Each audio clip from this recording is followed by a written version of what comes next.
नमस्कार, मैं परम रघुवंशी और आपका अपने YouTube चैनल अखंड आर्यवर्त पर मैं आप सबका स्वागत करता हूं। इस चैनल को शेयर सब्सक्राइब कीजिए और आज हम इस बात पर चर्चा करेंगे कि ज्ञान व्यापी मस्जिद की जगह उस तंबू की जगह दोबारा कृष्ण मंदिर कैसे भव्य बनने वाला है और बहुत जल्दी इस पर कोर्ट से फैसला आने वाला है।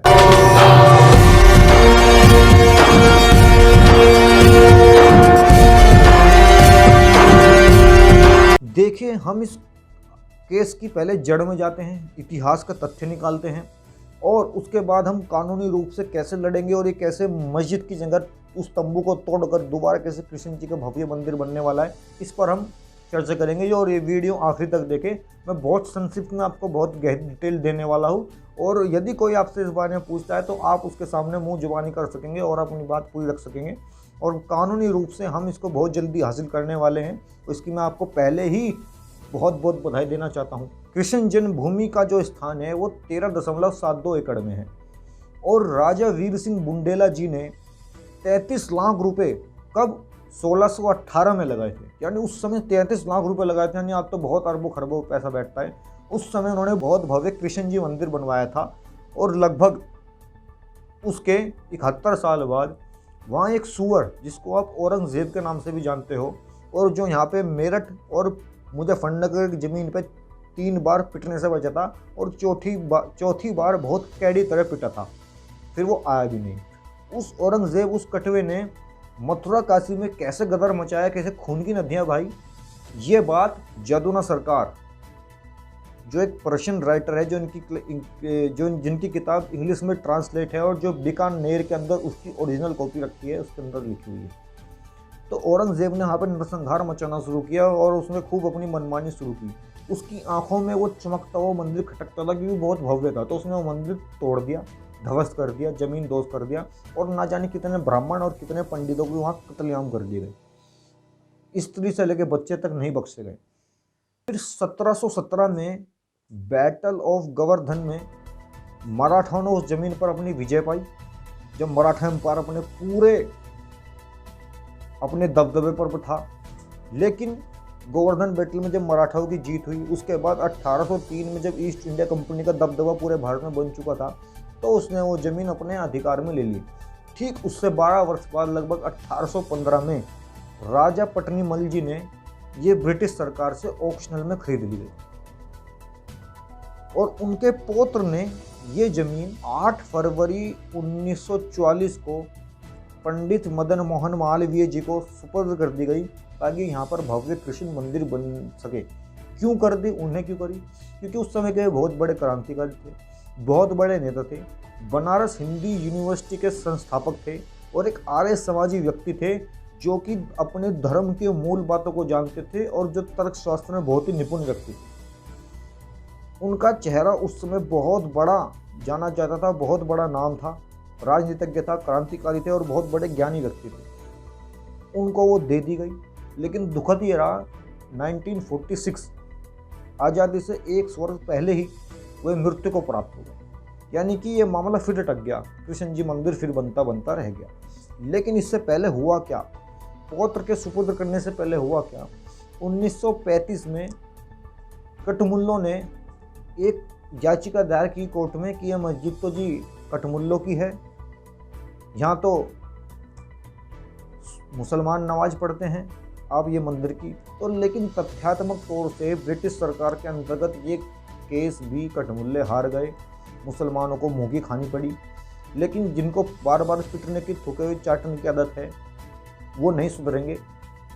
फिर ये कानून, ये बातें आगे कैसे बढ़ती चली गई मैं आपको बताता हूँ। 1923 में एक वक्फ एक्ट बना।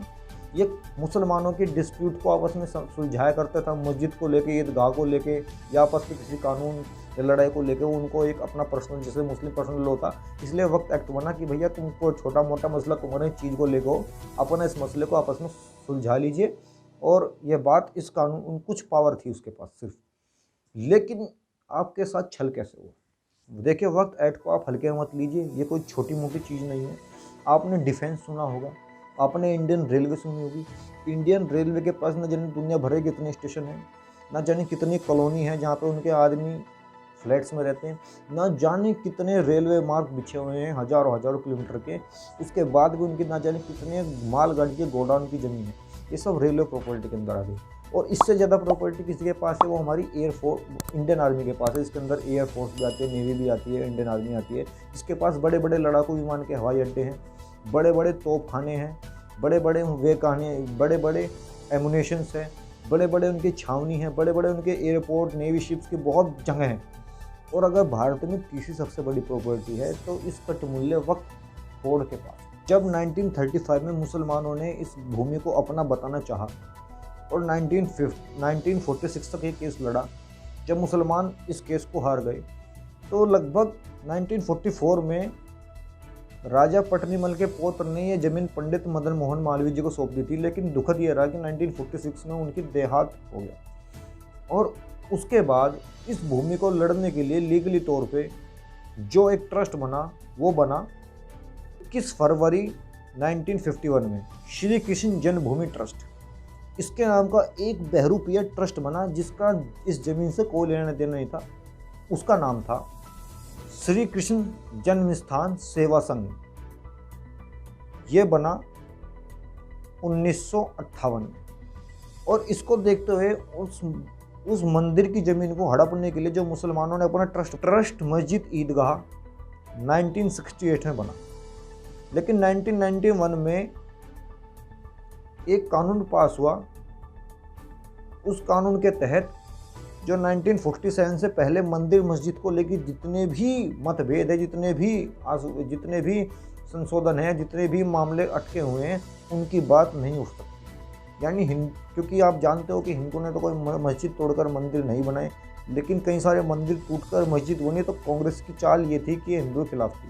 लेकिन ठीक इससे 4 वर्ष बाद 1995 में नरसिम्हा राव की सरकार थी और वक्फ एक्ट को बहुत खतरनाक पावर दे दी गई। उसको इतनी पावर दे दी गई कि उसके दिए हुए आदेश का पालन करने के लिए डीएम, एसडीएम, एसएसपी बाध्य हैं। उनको किसी प्रॉपर्टी को हड़पना है तो उसका जो सर्वे का पैसा लगेगा वो भी राज्य सरकार अपने खर्चे से देगी।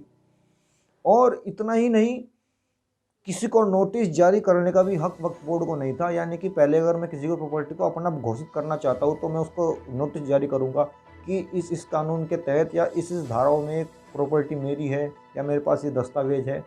अगर आपको अपनी कोई बात रखनी है तो कोर्ट में रख लीजिए, इसलिए मैं रखूँगा। लेकिन वक्फ एक्ट को कोई आवश्यकता है ही नहीं। यानी कि वो बहुत बड़ी गुंडा पावर्स को दे दी गई। अगर आपकी पर्सनल प्रॉपर्टी वो आपको लेता है तो आपको पता भी नहीं चलेगा वो कब एक मुस्लिम प्रॉपर्टी हो चुकी। और वक्फ एक्ट में एक सेक्शन है 101, इसके तहत वक्फ एक्ट में बैठे हुए जितने भी लोग हैं, जितने भी कटमुल्ले हैं, वे एक पब्लिक सर्वेंट है। और यदि आपकी ज़मीन वक्फ एक्ट से जुड़ी हुई है या वक्फ एक्ट से आपका किसी भी तरह से मसला जुड़ा हुआ है किसी भी रूप में, तो उसके सेक्शन 85 के तहत आप सिविल कोर्ट के अंदर केस फाइल नहीं कर सकते। आपको वक्फ ट्रिब्यूनल के अंदर जाना होगा जहाँ एक मुस्लिम स्कॉलर बैठा होगा, जहाँ एक मुस्लिम लॉ बोर्ड का जानकार बैठा होगा और जहाँ एक आपके सेकुलर संविधान का जानकार बैठा होगा। यानी अगर वहाँ से बहुमत से आप जीते तो आप जीते, जो कि वे आपको जीतने नहीं देंगे। अगर आपको वहाँ संतुष्ट नहीं है तो आप हाई कोर्ट और सुप्रीम कोर्ट के चक्कर लगाते रहिए। इतनी खतरनाक पावर इस वक्फ एक्ट को दे दी गई। और जैसे कि आप जानते हैं कि किसी प्रॉपर्टी को अपनाने के लिए, किसी प्रॉपर्टी को अपना बताने के लिए हम किसी को नोटिस भेजते हैं, हमारे पास समय होता है। लेकिन यहाँ पर हिंदुओं के लिए समय बाध्य कर दिया गया कि हिंदू अगर वक्फ एक्ट की प्रॉपर्टी से कोई दिक्कत है तो 3 महीने के अंदर अंदर अपील दायर कर दें। लेकिन यदि वक्फ एक्ट को किसी भी हिंदू की ज़मीन से प्रॉब्लम है तो उसके लिए कोई समय बाध्य ना हो, 1 लाख साल बाद भी वो अपील कर सकता है। आपके लिए 3 महीने, उनके लिए हज़ारों साल भी कुछ नहीं। यानी कि आपके लिए ख़त्म कर दिया गया आपका लॉ और आपको पता भी नहीं चला कब भारत में तीसरी सबसे ज़्यादा प्रॉपर्टी इनकी हो चुकी। अब फ्रॉड क्या हुआ? फ्रॉड ये हुआ, इन्होंने मुस्लिम ईदगाह ट्रस्ट ने वो अपील दायर करी कि ये ज़मीन हमारी है। लेकिन यहाँ पे चक्कर क्या चला? चक्कर ये चला कि जो ट्रस्ट उसके नाम से था, कृष्ण जन्मभूमि जो ट्रस्ट था, जो उसका लीगली ट्रस्ट था, और जो उससे 4 साल बाद एक बहरूपिया ट्रस्ट बना जिसका नाम था श्री कृष्ण जन्म Sthan Seva Sangh trust. Also known as application में लिखा, कोर्ट के द्वारा आपके साथ बहुत बड़ा फ्रॉड किया गया। क्या फ्रॉड हुआ आपके साथ?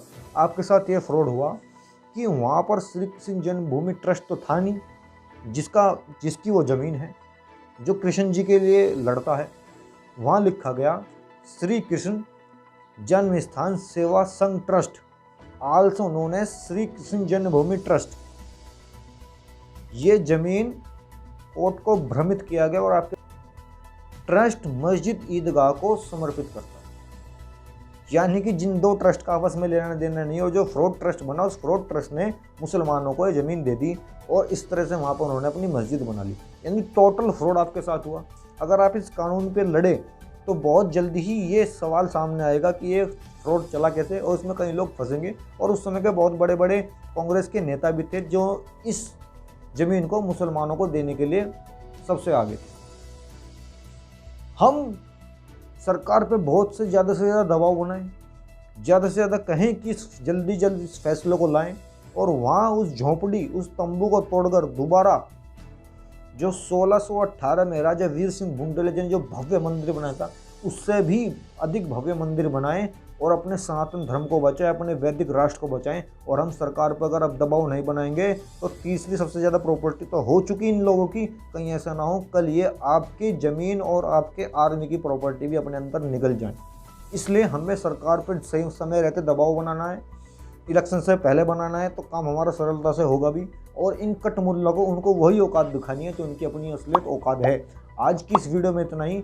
देखते रहिए अखंड आर्यवर्त और अपने इस यूट्यूब चैनल से जुड़े रहे। बहुत बहुत धन्यवाद। जय श्री कृष्ण।